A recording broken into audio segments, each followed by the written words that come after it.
आप देख रहे हैं आखिरी चेक शिवा के साथ। तो चलिए बढ़ते हैं आज की कहानी की ओर। दोस्तों, कहते हैं ना कि हर किसी ना किसी जगह से जुड़ी कुछ ऐसी घटनाएं होती हैं जो उस जगह को खौफनाक बनाती हैं। इसी तरह होता था हमारे गांव में। शाम ढलने के बाद कितना खौफनाक हो जाता था हमारा गांव, और रात के समय कुछ काली दुनिया की ताकतें इस कदर घूमती थी जिसे देखने के बाद हर किसी का शरीर कांप उठता था। दोस्तों, मेरा नाम सुधांशु है और मेरा घर प्रतापगढ़ जिले के एक छोटे से गांव मंझिल गांव में है। यह बात उस दिन की है। सूरज रोज की तरह पश्चिम दिशा की ओर बढ़ता हुआ जा रहा था। शाम होने वाली थी। मेरे गांव के लोग सूरज ढलते ही अपने अपने घरों में चले जाते थे और मैं भी शाम के समय अपने घर में चला जाता था। कल सुबह मेरा एग्जाम था, इसलिए मैं कुछ सामान लाने के लिए गांव से बाहर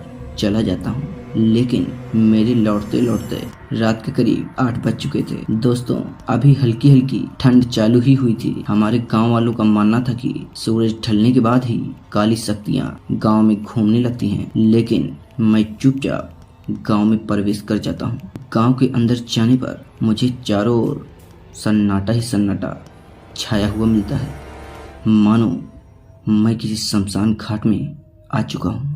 गांव में किसी कुत्ते के भौंकने की आवाज भी नहीं आ रही थी। मेरा घर गांव के सबसे आखिरी छोर पर था, जिससे मुझे पूरे गांव को पार करके ही अपने घर जाना था। गांव में एक गली थी। वह गली पहले से ही कुछ डरावनी थी, लेकिन मैं चुपचाप घर की ओर बढ़ा जा रहा था। रास्ते में मेरे घर से थोड़ी दूर पर एक छोटा सा खेत था और उस खेत में एक बहुत पुराना कुआं भी था।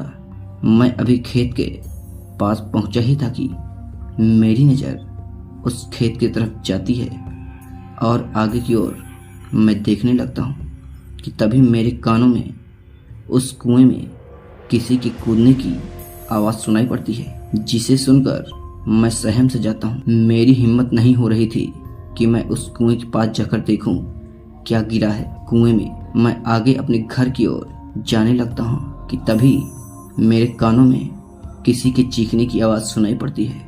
अब मैं अपनी साइकिल को खड़ी करके उस कुएं के पास डरते डरते जाने लगता हूँ। मैं कुएं की तरफ अपने कदम धीरे धीरे बढ़ा रहा था। जब मैं कुएं के पास जाकर देखता हूँ तो उस कुएं में एक सफेद कपड़ा पड़ा हुआ था और कुछ भी नहीं होता है। मैं वापस मुड़कर जैसे ही जाने लगता हूँ, तभी किसी ने मेरे हाथों को कसकर जकड़ लिया। जब मैं पीछे मुड़कर देखता हूँ तो एक हाथ उस कुएं से निकला होता है और उसी हाथ ने मेरे हाथों को जकड़ा हुआ था, और उस हाथ की लंबाई इतनी ज्यादा थी कि जिसे देखकर मेरा दिल दहल उठता है। मैं वहां पर चिल्लाने लगता हूं कि बचाओ बचाओ, लेकिन वहां पर कोई आता ही नहीं है, क्योंकि गांव वाले शाम ढलने के बाद अपने घर का दरवाजा किसी भी हालत में नहीं खोलते थे। मैंने उस हाथ से अपने आप को छुड़ाने की कोशिश बहुत की, लेकिन वह हाथ मुझे नहीं छोड़ रहा था। थोड़ी और कोशिश करने के बाद वह हाथ मुझे छोड़कर उसी कुएं में वापस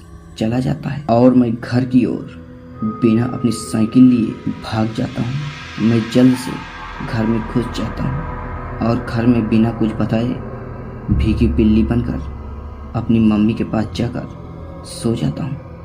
अभी रात के करीब 11 बजे थे कि तभी मेरी नींद खुलती है और मैं अपने आप को उसी खेत में पाता हूँ। मेरे ऊपर एक सफ़ेद चादर पड़ी हुई थी और उस चादर पर लाल लाल खून लगा हुआ था। मैं अपने आप को वहाँ पर पाकर चिल्लाने लगता हूँ और दौड़ते हुए घर की ओर भागता हूँ। घर जाने पर वही चादर मेरे घर के बाहर मिलती है। मैं उस चादर को दूर फेंक देता हूँ और घर के अंदर पहुँचकर दरवाजे को बंद कर लेता हूँ। जब मेरी नज़र घड़ी पर जाती है तो रात के 12 बज चुके थे।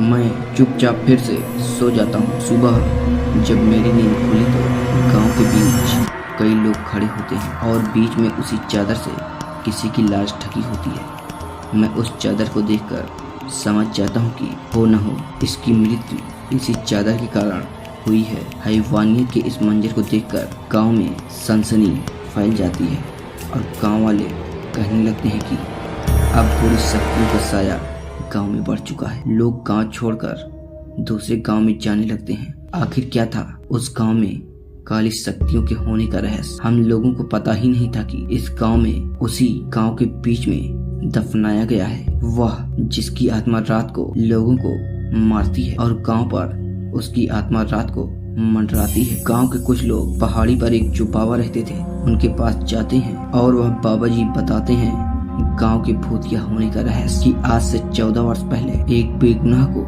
गांव वाले ने उसी कुएं में मारकर फेंक दिया था। अगर उस आत्मा से गांव को बचाना है तो उस कुएं को पूरी तरह से बंद करके उसके ऊपर हनुमान जी का मंदिर बनवा दिया जाए। गांव वालों ने ऐसा ही किया। तब से आज तक मंझिल गांव में किसी काली शक्ति का प्रवेश नहीं हुआ। और हाँ, अब लोग रात को भी बिना डर के गांव में घूमने लगते हैं। दोस्तों, अगर हमारी कहानी पसंद आए तो हमारे चैनल को जरूर सब्सक्राइब करें। धन्यवाद।